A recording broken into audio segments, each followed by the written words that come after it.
Okay, good morning guys. Good morning po muli sa lahat ng ating mga kaibigan, mga ka-tiktokers, mga ka-YouTube. Kumusta po kayo? Today is Monday, July 15, 2024. Kumusta na po kayo guys? At ito naman yung panibagong yugto ng ating buhay. Ito na naman yung panibagong sigla, no? Kasi ngayon ay isang linggo na naman, no? So I hope na masaya ka. I hope na ikaw ay happy, no? Kasi dapat naman talaga kapag bawat araw na dumadaan sa buhay mo ay lagi kang happy, no? Lagi kang masaya. No, ako po masayang masaya ako. Kasi bakit? Ganun naman talaga ang buhay natin, no?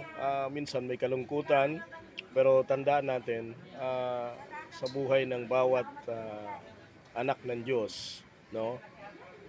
Ay masaya, no? Lagi mong isipin na hindi ka nag-iisa, no? Mahal ka ng Panginoon. Lalong-lalo na kapag no, pagising mo sa umaga, no?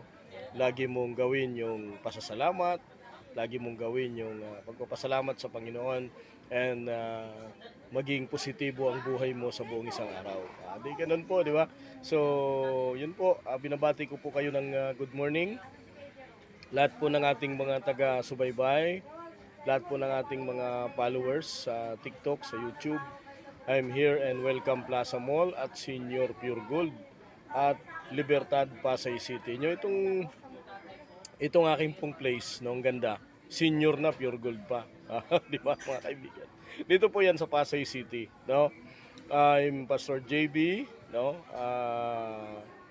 Pwede po kayong mag-text sa aking mobile number 0949-410-0259.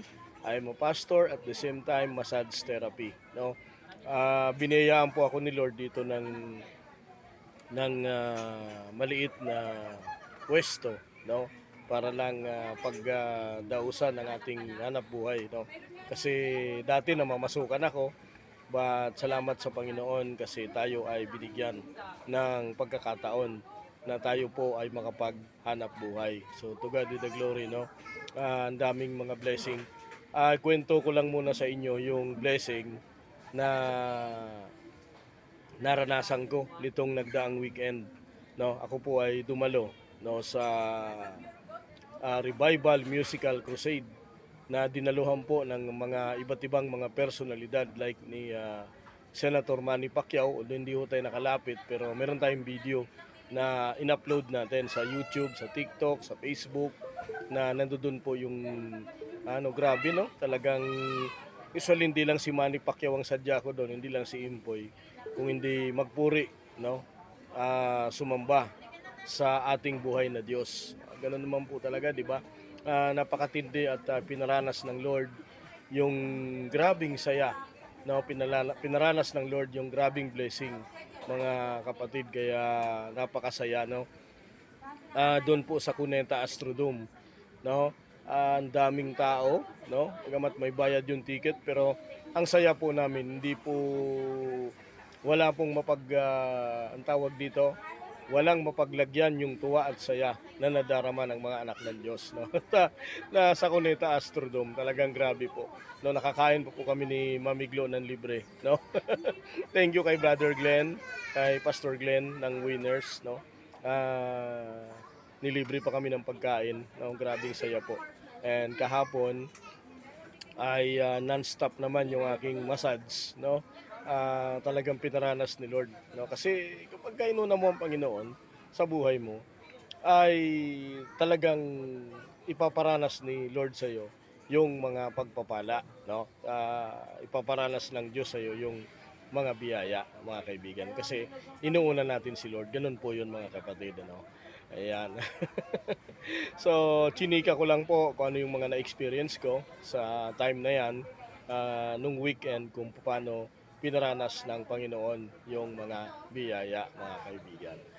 It's a Monday po ngayon, no? Sa lagay po ng panahon ay makulimlim, no, dahil po sa unti-unting lumalakas yung southwest monsoon o yung habagat na magdadala daw po ng mga pag-ulan sa ilang bahagi ng ating bansa. Although buong bansa talaga makaranas po ng mga pag-ulan. Kaya magdala po tayo ng pananggalang sa ulan. Ayan, di ba? At sa Monday ay State of the Nation Address ni Pangulong Bongbong Marcos Jr. So sa Monday na po 'yon. No, ang kanyang ikatlong State of the Nation Address. So antabayanan po natin, maraming magrarally, maraming mga aktibidad sa kalsada, sa may batasang pambansa, no, diyan sa may Commonwealth. Kaya pagandaan na po natin yung heavy traffic ng mga sasakyan diyan kung papasukan ng Commonwealth Avenue ay maranasan mo na po yung matinding traffic diyan dahil po sa iba't ibang mga programa na gagawin ng mga kababayan natin, yung mga tinatawag na mga militanteng grupo, no? So sabi ko nga sa susunod ay pag-uusapan natin yan. Ano nga ba ang nangyari sa 2 taong termino ni Pangulong BBM. So paghahandaan po natin kung paano natin pag-uusapan yan. But we need to pray na anuman yung kanyang sasabihin sa SONA at hangarin natin na maging mapayapang bansa tayo. Hangarin natin na maging malayang bansa tayo. Hangarin natin ang pagiging maginoo bilang Pilipino at ipakita natin ang respeto sa darating na SONA, mga kaibigan. Ayan. At ngayong week naman na to ay pinagkinikilala ang national o yung mga PWD nating kapatid, no, katulad ko, ay kinikilala po ang tinatawag na National Disability Prevention and Rehabilitation Week. Ibig sabihin, pagkilala, pagkakaroon ng kamalayan sa larangan ng kapansanan. No, so bukas po pag-uusapan natin ano ba yung significant, ano ba yung mga nagagawa ng mga may kapansanan at ano po yung mga dapat maitulong, maibigay ng pagkilala o paano mapagtibay yung batas about PWD. So pag-uusapan po natin 'yan bukas, no? So antabay po kayo at yan po yung ating mga pag-uusapan. So ang dami nating pag-uusapan, no? Siyempre po mag-follow kayo sa ating pong TikTok, YouTube, Joel Brazal YouTube channel, sa ating Facebook, Reel, Instagram at TikTok. Ayan.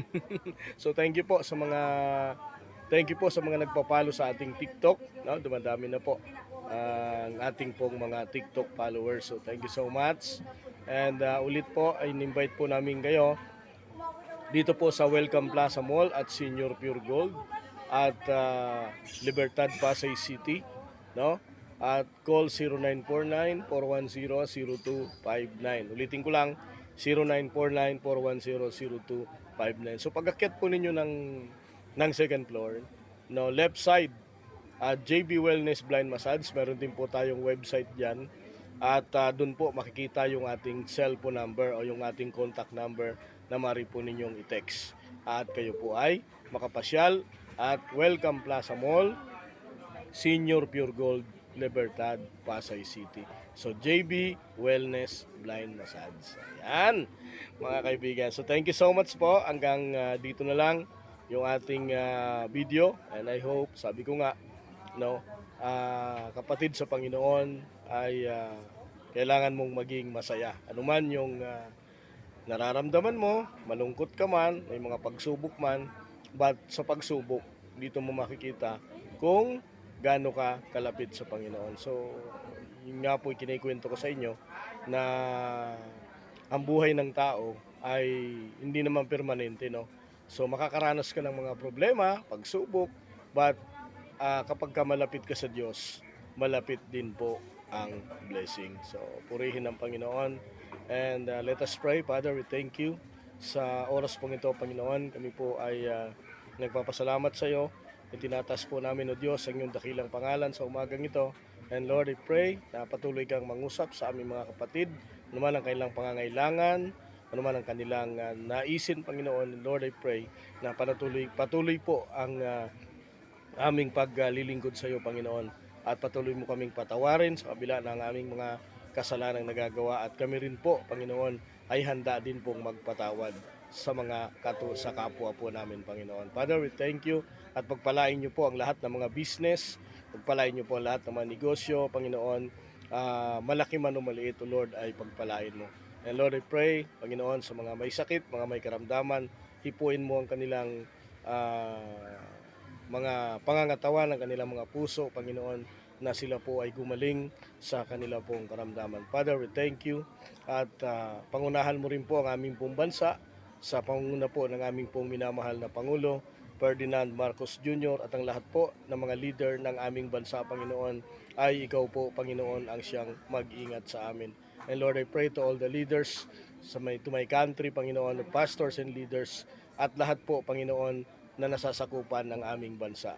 Father, salamat po. Ito po ang aming samot na langin sa matamis na pangalan ni Jesus na aming tagapagligtas. Amen and Amen. Okay guys, maraming pong salamat and God bless po sa inyong lahat. Back button. Tab again to start.